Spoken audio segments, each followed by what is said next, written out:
Hey everyone, thanks for joining me today. Well, we have clutch number 3 to get into the incubator today, so stick around. I'm Jack, and you're watching Python Addiction.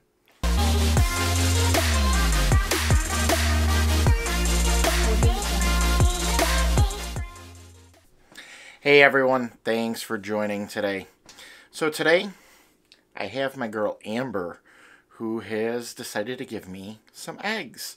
So we're going to get these into the incubator, and I'm going to go through the same process that I've gone through before, but I'm going to share this one with you, unlike the other girl that I had for clutch number 2, with her being a little feisty. Amber's a little feisty as well, but I'm still going to actually do this one on camera so you guys can see how I handle this. So she's being a little on the defensive side right now and protective side, so you can kind of see this with her actions right here. She's trying to protect her eggs, and she doesn't want me to actually touch them, but I am going to get on my gloves, and we're going to get these eggs right over into the egg crate bin that we have. I ended up getting some slightly tighter fitting gloves from the last egg cutting, or not egg cutting, but egg binning video that I did with you guys. You saw that I had to end up taking off the gloves to separate the eggs, and that was partially because I couldn't get enough traction with the gloves that I was using. So hopefully with these ones I'll get a little bit more traction if I need it without having to actually take the gloves off.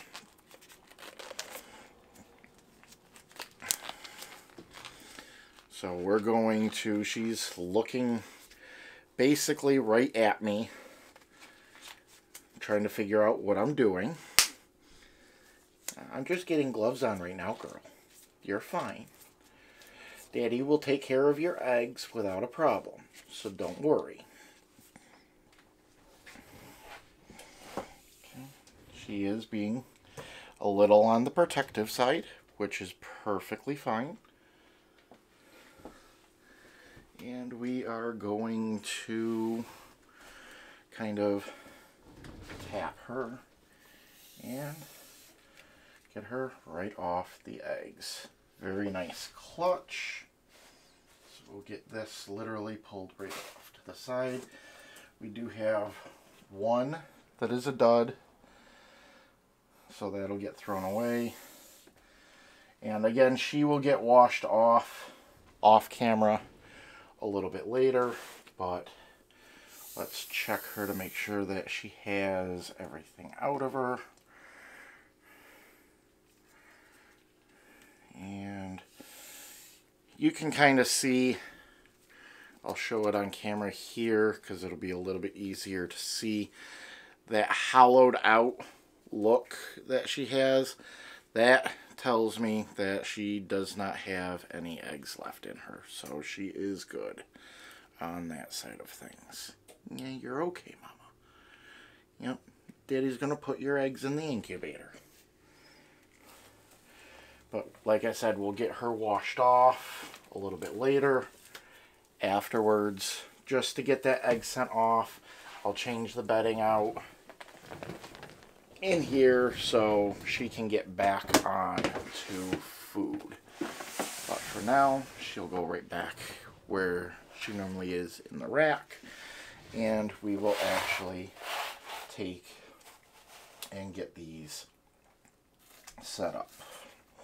So we have 1, 2, 3, 4, 5, 6, 7, 8 eggs for this clutch total, and one that is a dud, and that'll just go, unfortunately I don't have anything that'll eat it, so it's just going to go into the trash. But I have my perlite already here, and just like I've done before, about 300 mils worth of water. It's not an exact science, I just mix it up until it clumps up a little bit. And then I go through and, like normal, the Orbeez. This is just, again, a tablespoon, or not even a tablespoon, less than a tablespoon worth of them that I have soaked in about 200 mils worth of water. And it soaks them right up. It takes about 45 minutes for the Orbeez to fully hydrate. So I do that in advance. And then I make my own little hatch right like medium. And then again I use two.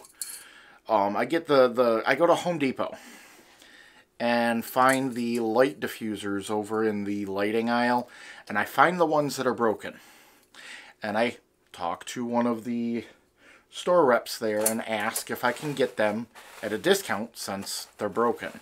They'll normally give you them for a discount of 50 to 75% off without even thinking about it, because the people who are going to use them for actual lighting don't want them broken.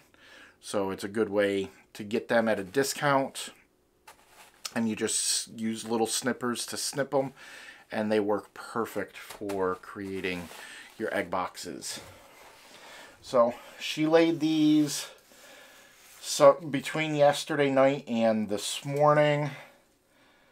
That's when I checked in on her last, was late last night, probably around 2 a.m. before I went to bed, and I saw that she had started laying, so I let her be for the time being, and this is what we have. So again, I'm going to go through, and there's my marker. We are going to label these all with a 3, since these are clutch number 3.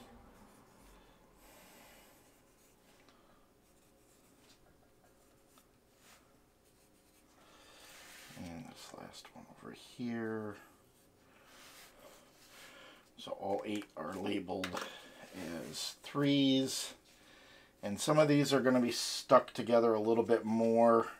They're not towering like with clutch number 1 from Faye. So I might just leave them all together if I have to. But so far they're starting to pull apart. This is a time-consuming process sometimes, just pulling them apart and getting everything to where you're not worried about them ripping, or if you do have an egg that goes bad while you're incubating, having them apart allows you to actually pull it out without the others becoming affected. Because if one goes bad, that can potentially spread to others. So that's one of the big reasons why I try my best to keep them separate or pull them apart when I can, just so if something goes bad for one egg, it doesn't transfer to others in that clutch. Because that's the last thing you would want, is for an entire clutch to go bad just because of one egg. But I have had one clutch go almost completely bad on me in the past, all due to originally one egg that went bad. So it's one of those that I try to be cautious where I can. But we will go through and try to get these separated. Again, because I left these for a little bit longer than normal with her laying so late in the, so early in the morning, they might not come apart. So I might just want to remove this upper one and leave the rest, but these are starting to come apart. So I'll show this right here on the camera. Yeah, I'm getting a lot better purchase with these gloves.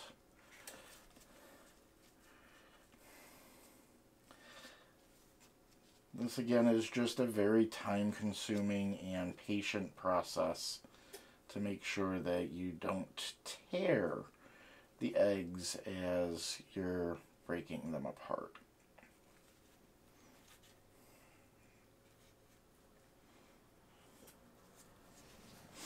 And again, this is just my personal take on it.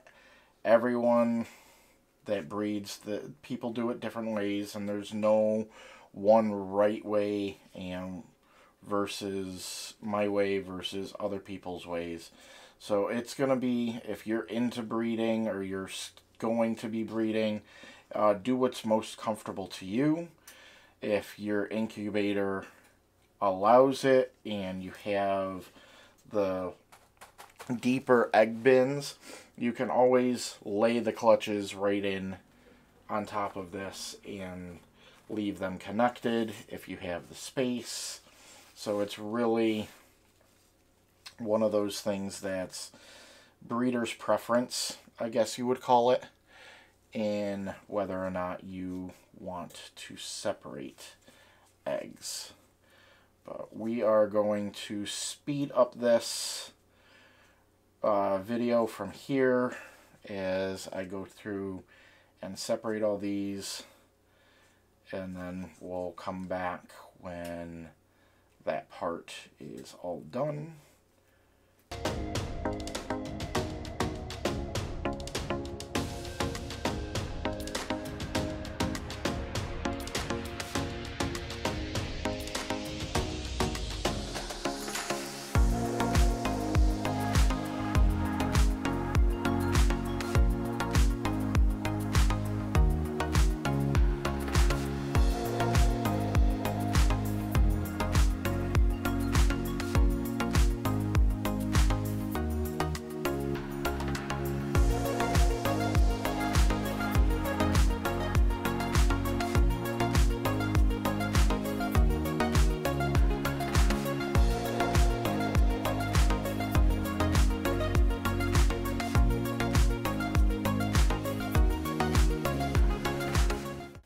So now I'm going to check all of them just to make sure we've got good veins. Good veins on those. Good veins on those. And just so you can kind of see when I'm shining the light through, I'm not sure how well this is going to show up on the camera. Here, let's try it up here and see. See how you can actually see the veins right through there? That lets me know that it's a good egg, good vein development. The embryo is right there on the top. Really good vein development there. Embryo is right there, and this one, really good vein development. Embryo is just off to the side a little bit here, which is perfectly fine. For the most part, I try to leave the eggs in as much of an orientation as what Mom laid them, instead of trying to always just flip them to the top. That's just my personal preference. So we are going to kind of smush these all together into the center. I always make sure that they're not touching the sides at all, because when I put everything into the incubator, humidity will build up, and it'll build up on to the press and seal that I put at the top. And my incubator, the actual shelf, is very slightly tilted upwards in the front, so it angles backwards. And that allows any of the condensation or the humidity that builds up on the press and seal to roll backwards and then down the side of the bin that I'm using here. so the eggs don't get just drops of water on them, because that can be bad. And switching back to the other camera now, I'm using these little garden labels like I've showed before to just kind of make sure that everything stays together so they don't move around or accidentally, like this one could potentially flip off to the side when I'm checking on them. So it's just a good way to keep them nice and stable. So there they are there. And you can use other things like some people that I know will use little pieces of straw or something like that.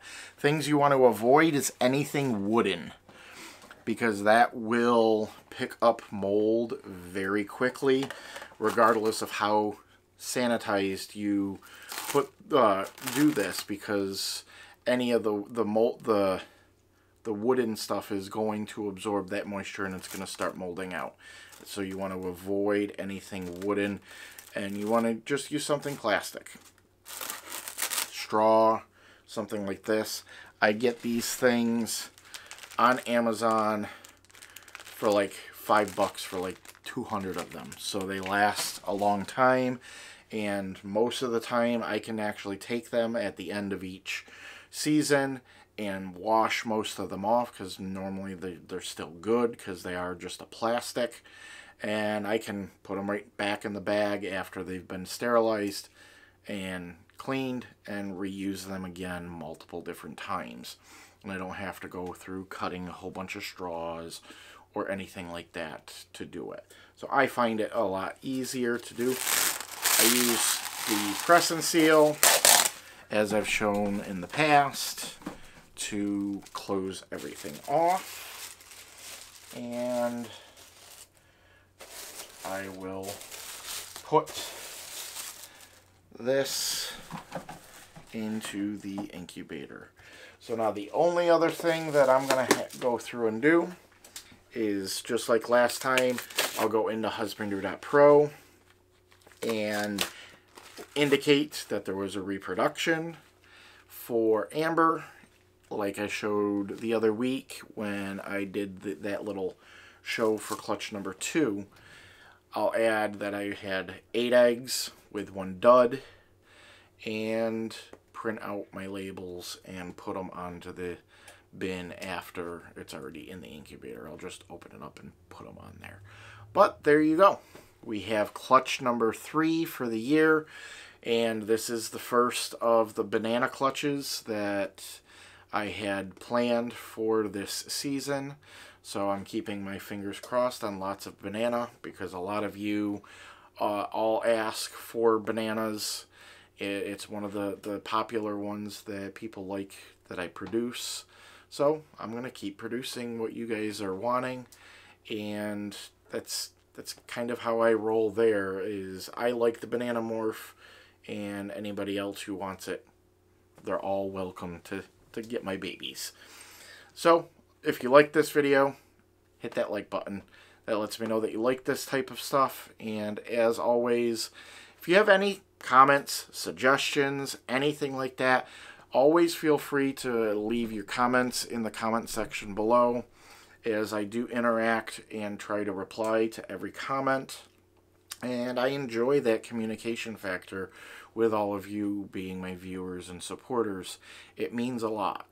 If you've made it this far into this video, and if you haven't done so already, please also consider subscribing and clicking that notification icon while you're there. That will let you know when I do new videos. I tend to do at least 1 video a week. So until next time, I love you all. I'm Jack, and you've been watching Python Addiction.